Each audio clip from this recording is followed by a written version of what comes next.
When people think of the phrase barbarian hero, two characters come to mind. Arnold Schwarzenegger's portrayal of Conan the Barbarian, or the 80s cartoon rendition of He-Man. I never was a big fan of He-Man growing up, but I did remember enjoying the 2002 reboot, which has sadly been ignored for the most part. Still, I felt compelled to purchase him. Ironically, despite having a barbarian aesthetic, He-Man's character is actually more akin to DC superhero Captain Marvel, being a magically empowered alter ego of a good-natured young man. This figure was released as part of the Masters of the Universe Origins line. Well, at least that's what I've gathered. The package was solely marketed as Masters of the Universe. According to what I've found, the Origins lineup comes with modern posing retro play, which suggests this figure isn't actually a re-release of a figure from the 80s, but merely inspired by the classic toys.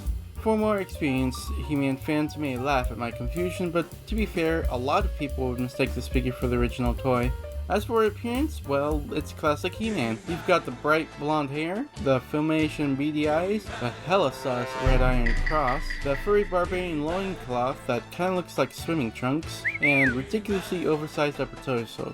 As for articulation, ball-jointed head with very slight forward and backward movement, arm can extend outward on a swivel with complete 360-degree rotation, elbow has reasonably good bend by a swivel and also rotates, right hand is much more flexible than left hand unfortunately, full rotation at the hips, lovely spread, thighs have pretty decent ball joint movement, knees can bend inward on a swivel and rotate so the inside part is facing outward, the calf, or should I say the boot, can swivel 360 degrees, the heel feels like it's on the double swivel system, folding up that far forward and that far backward. The feet are honestly my only real gripes with the figure. I mean, look how tiny they are compared to the rest of his body. While the feet can be somewhat finicky to work with at first, they can be surprisingly stable, so long as both feet are placed on the ground. This gives He-Man a pretty nice range of articulation. Not Optus Pexus levels, but pretty decent for general retail. As for accessories, he comes with a quaint little mini comic, a little diagram showing you can mix and match parts from other figures, and 3 weapons. A nice little shield, a big old battle axe, and of course his sword of power, which is quite a bit smaller than I was hoping for. It also came out a little bent,